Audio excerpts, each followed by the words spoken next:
pensábamos que un montón de las cosas que están ocurriendo podían llegar a ocurrir por el tinte que le daba en la campaña el candidato que fue electo presidente, pero bueno, la verdad que es de un grado de brutalidad gigante, tanto el DNU, que todavía entró en vigencia el día de ayer, y que por otro lado también tenemos este proyecto de ley Omnibus. En lo concreto, porque obviamente sabemos que pegan un montón de sectores y son 300 leyes cada uno, en lo que tiene que ver con el cine. ¿Qué implicancias puede tener si esta ley Omnibus se aprueba y sobre todo lo que respecta al funcionamiento del Inca? Mira, respecto al cine es grave, pero no, viste que en los últimos tiempos se dice, bueno, esto es grave. No, esto es real. No hay parangón con ningún momento de la historia. Ujú. Hacia atrás no hay parangón. Primero porque, vamos a empezar por lo básico. Sí, Destruye el nombre de película nacional. bien. En principio, cualquier persona que viva en cualquier parte del mundo puede venir a Argentina a filmar y con muy poquito se transforma en una película a la cual le van a dar crédito o subsidio. Ujú, Y no es una coproducción. No estamos hablando de una coproducción. Es venir ujú. acá y pedir plata acá y poder filmar. Esto le abre la puerta a cualquiera de las plataformas, a cualquiera de los estudios grandes de Hollywood, Ajá. a venir y hacer lo que quiera. Eso es como digamos, el principio del gran iceberg que significa esto. Por otro lado, elimina todos los artículos de la ley original del 68, Ujú. que se ordenó en el 2001 porque tuvo muchísimas modificaciones. Sí.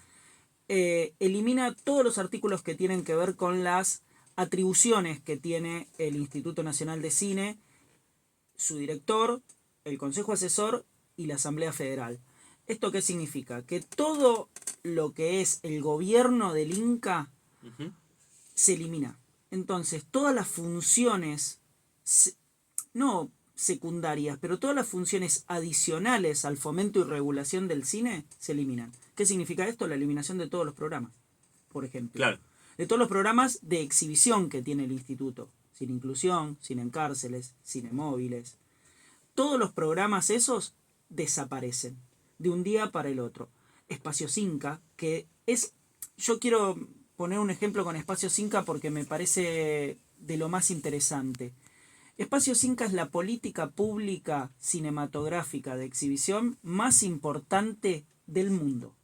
No hay una política igual a ese nivel en todo el mundo. Principalmente como debutó. Ujú. Digamos, el debut de Espacio Inca era comprando los equipos para que los espacios que eran municipales, provinciales o de la sociedad civil o enteramente privados puedan proyectar cine nacional.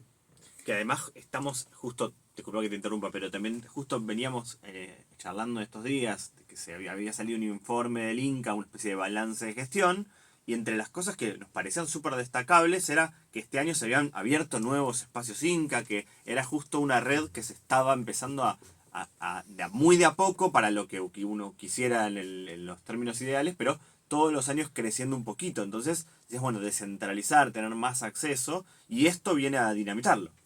Mira, el modelo de negocios de la exhibición cambió. Sí. Ustedes acá lo hablan, digamos, hablábamos de la película recién de los sobrevivientes del accidente aéreo de los rugbyers, y es una película que está hecha por Netflix, ¿no? Sí. Y el modelo de negocios cambió.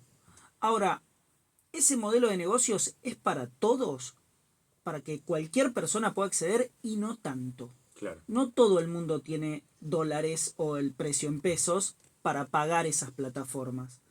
Las salas de cine vienen, estas que hablamos, ¿no? Estos espacios alternativos de exhibición, que son los espacios Inca, vienen a cubrir buena parte de lo que uno puede ver del audiovisual.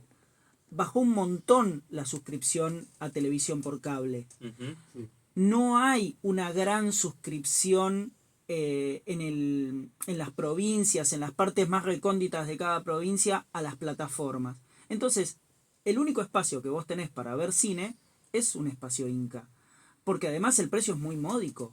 O sea, estamos hablando de 400 pesos contra con mucha suerte, una multipantalla en un 2x1 tenés entre 3 y 4 lucas, Sí, ¿no? sí. En un 2x1 Sí, sí, te sí, estoy sí. hablando. Sí, Entonces, sí, hoy por hoy están más o menos las cadenas de cine están en torno a los 5.000, 6.000 pesos y después tenés como el circuito de cine arte y demás Claro. que está en torno a los Poquitito, 1.500, 2.000. 2000, sí. por eso, siempre Espacio Cinca viene bastante más atrás y con una ampliación mucho más grande, ¿no? Podés llegar a más personas.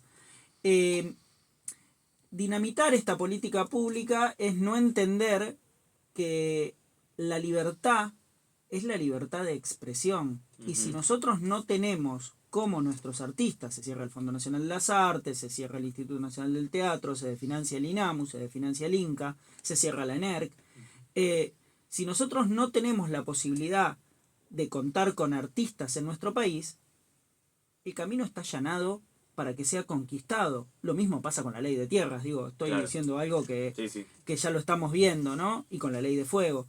Entonces, se le permite la importación total de contenido audiovisual. Sí, también sabemos que hay una capacidad instalada en nuestro país y una formación de cuadros técnicos que hace que vengan a filmar a nuestro país, sobre todo cine publicitario, ¿no? Hace mucho tiempo que tenés muy, muy buenos cuadros para producir, o sea, tenés técnicos y directores de fotografía, etcétera, de muy buena calidad a un precio muy bajo comparado con filmar en México o en otros países. Entonces, esa parte, que no está tan regulada en ese sentido, ya estaba existiendo. Esto que vos advertías al principio también es un poco, bueno, que empieza a pasar lo mismo, pero con el cine.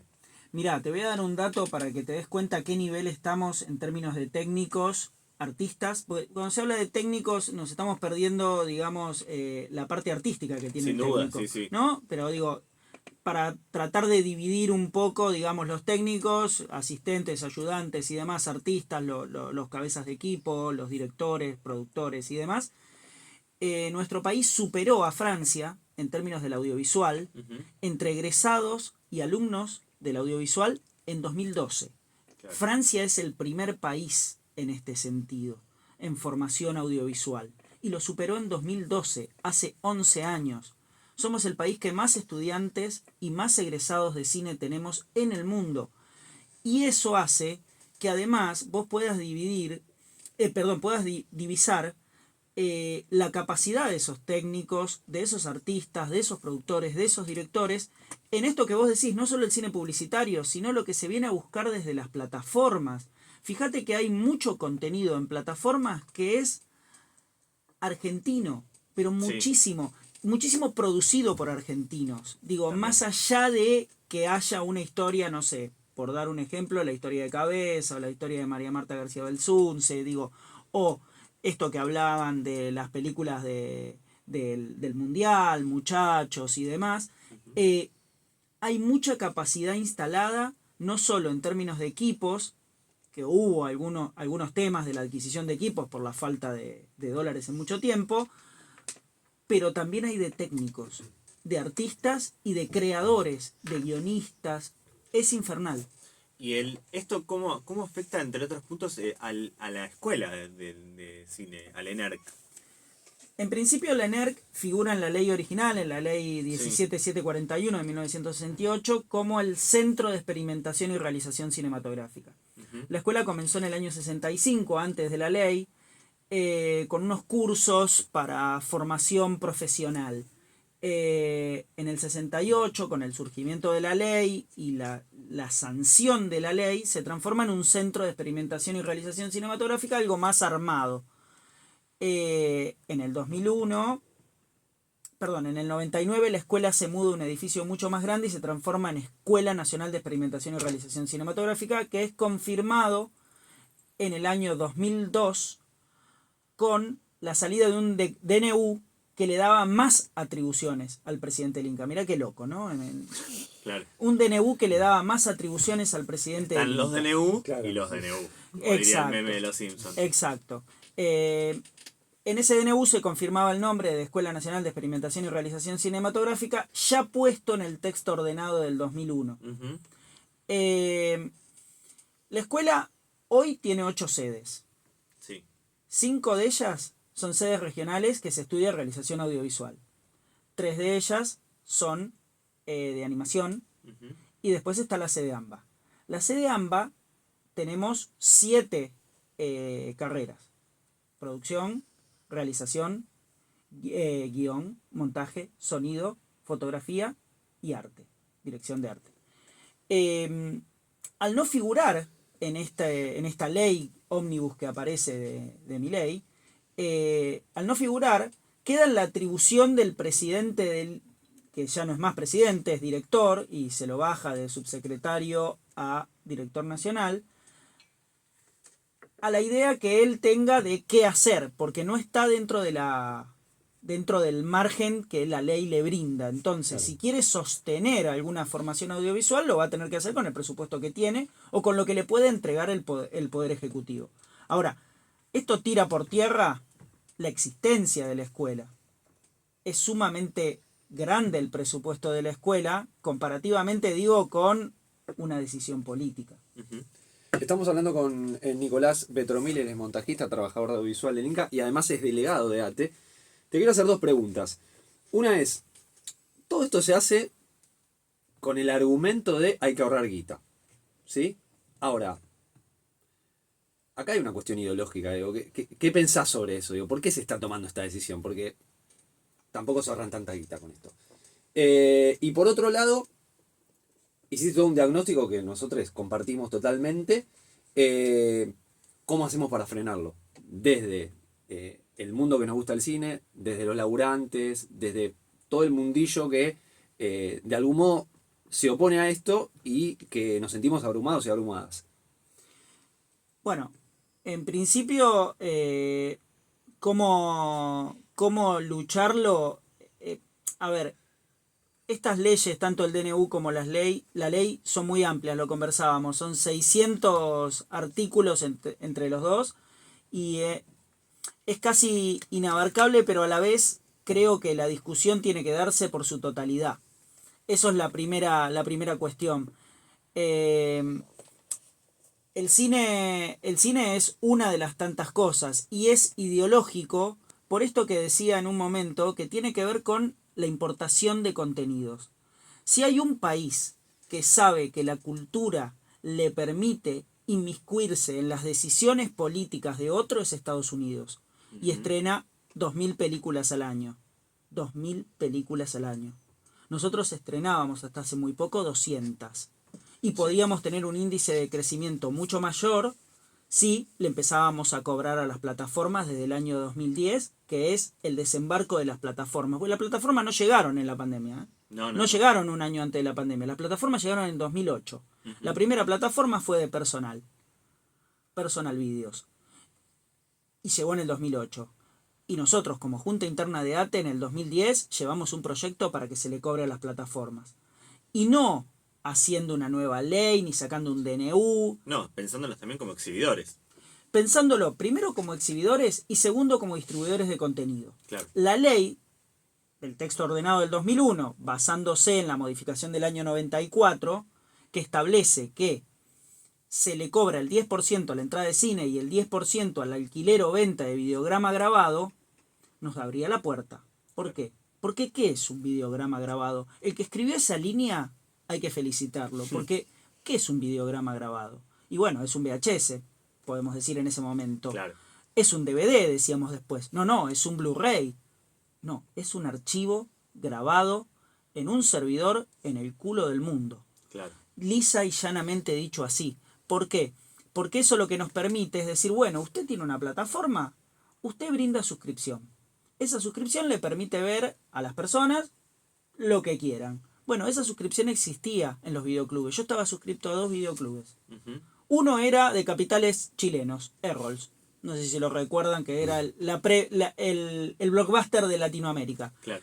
Yo estaba suscripto ahí. Podía sacar 20 películas al mes con lo que pagaba del canon. En eso, cuando me daban el ticket, el 10% de lo que yo pagaba iba a parar al Inca. Entonces, ¿qué estamos diciendo con esto? Es que es una decisión política y es una decisión ideológica. Es destruir la cultura para hacernos, en primera medida, menos inteligentes. La cultura nos brinda inteligencia, nos permite reflexionar qué se puede hacer, cómo se puede pensar, hacia dónde podemos ir, desde qué lugar podemos ver una historia, podemos ver qué le pasa al otro. Si nosotros no podemos ver qué le pasa al otro, somos menos inteligentes, tenemos menos alcance. Ahí Rodrigo te preguntaba también por el tema de cuánta plata significa, porque a veces un poco lo que intentan de convencernos es esto, la idea que tratan de instalar es el Estado es deficitario, el Estado es incompetente, y lo que solemos hablar mucho en este programa durante todo este primer año en esta radio que nos ha cobijado es que el cine se financia a sí mismo, ¿no? Entonces hay una cuestión también justo es como cuando se meten con el cine no se lo están metiendo con una industria, con algo que está armado en términos abstractos con plata de otro lado, ¿no? Acá el cine tiene un mecanismo muy solidario. En ese sentido, ¿te parece que este decreto también viene a tocar eso? Sí, por supuesto. A ver, yo le preguntaría a cualquiera de los políticos, a cualquiera, al azar, agarren al azar a cualquiera de los políticos, ¿qué hicieron con la guita del Tesoro Nacional, ¿no? Claro. ¿No? ¿Por qué no hicieron más hospitales, más escuelas? ¿No? Preguntaría eso. Porque la guita del cine viene de dos vertientes. Decíamos, las entradas de cine y los videoclubes, Exacto. que ya no existen más. Sí, sí. Pero las entradas del cine sí, el 10% de cada una de las entradas de cine. ¿Lo pagan los exhibidores? No, lo pagan los espectadores. El espectador pone ese 10%. Está desdoblado el precio cuando vos agarras la entrada. Uh-huh. Punto 1. Punto 2, el otro. ¿De dónde viene? Del ENACOM. Que a mí no me gusta decir ENACOM. A mí me hubiera gustado que el gobierno anterior hubiera tirado a la mierda el decreto que le cambie el nombre a la AFCA. Sí. ¿Por qué? Porque la Administración Federal de los Servicios de Comunicación Audiovisual era claramente la discusión que había que dar. Era poner en valor al Servicio de Comunicación Audiovisual. Hoy el Ente Nacional de Comunicaciones no me significa nada. El Estado le cobra a las empresas por el uso del espectro radioeléctrico. El uso del espectro radioeléctrico es de los estados. Se lo cobra a las empresas. ¿Quiénes son las empresas? Bueno, los distribuidores de contenidos y los que reciben las señales del exterior de los canales de cable o de los canales vía satélite, todo eso. Y los distribuidores de cable local. Bien, la ENACOM le cobra a ellos. Y a su vez cobra penalidades. Por ejemplo, en una época decíamos que, disculpen la expresión, pero los culos de Tinelli le daban guita al cine. Y era verdad. Porque claro, cada una de esas penalidades iba a parar a lo que era el CONFER, después fue la UFER, desde el AFCA y actualmente la ENACOM. Sí. Eso lo que permitía era agrandar el fondo de fomento porque había cambiado el modelo de negocios, el fondo de fomento cinematográfico. El cine pasaba por la televisión, había dejado de pasar por las salas de cine. Ese es el cambio del 94. Entonces, eso que recauda la ENACOM no es ni más ni menos que las penalidades que sufren los canales de televisión por incumplimientos a las leyes, pero también es un porcentaje por la publicidad. Hoy la publicidad también cambió su modelo de negocio. Claro. Dejó de estar en la televisión. Sí, pasó a estar en la torta publicitaria también de la televisión y del cable. Exacto, dejó de estar en la televisión como el ámbito de abierta y cable juntas, ¿no? Están las plataformas, están las páginas de internet. Y antes se dividía entre lo que era telecomunicaciones y servicios de comunicación audiovisual. Hoy telecomunicaciones no cobra nada por esa publicidad que uno ve en las plataformas o en las páginas web. No se está cobrando nada. Y eso es parte de esa ley original que dio funcionamiento al CONFER. Sí, también cuando hablábamos en algún momento sobre las modificaciones que había tenido la ley de servicios de comunicación audiovisual durante el gobierno de Macri, era, por ejemplo, también meterse con la cantidad de películas nacionales que tenían que producir los canales de televisión nacionales. Que era, bueno, en general, algunos las producían y otros directamente las compraban. Decían, bueno, tengo que cumplir con esto, compro una película que ya estuviera hecha para cumplir con esto. Todo eso también se perdió ahora. Tal cual. Mira, cuando fue esa discusión, no sé si se acuerdan los 23 puntos para la comunicación audiovisual. Bueno, uno de esos puntos era cómo hacemos para que el cine llegue a la televisión otra vez. Claro. ¿no? Porque se había ido, a finales de los 90, a principios de los 2000, el cine se había ido y las casas productoras no le vendían a la televisión porque no era rentable, pero le vendían a la televisión con el ánimo de cobrar el subsidio por otros medios de exhibición y se pasaba una sola vuelta esa película. Claro. ¿Qué pasa? El tema era imponer una cuota de pantalla, porque se pasan un montón de películas extranjeras, Sí, claro. un montón. Entonces, la cuota de pantalla decíamos, al menos 12, una por mes. Claro. Una por mes. No, quedó en 6. Ahora quedó en 0, ¿no? Pero también tenemos que empezar a reflexionar qué pasa en los canales públicos. A mí me preocupaba mucho estar viendo la televisión pública y que pasen una publicidad de Marvel. Y que no pase ninguna publicidad de Cuando se echa la maldad, la película Claro. de Laura Citarella que decíamos recién, Sí. o cualquier otra película de cine, incluso independiente. Ujú. ¿No? Porque es preocupante que el espectro que nosotros tenemos a nuestro mando le dé publicidad y visibilidad al monstruo de Disney.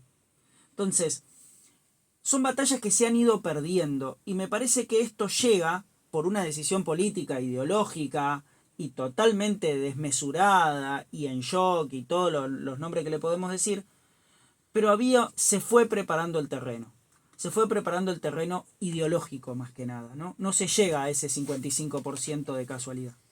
Bueno, Exactamente. tenemos 30 segundos para que nos digas tú nunca fuiste al cine para cerrar ya.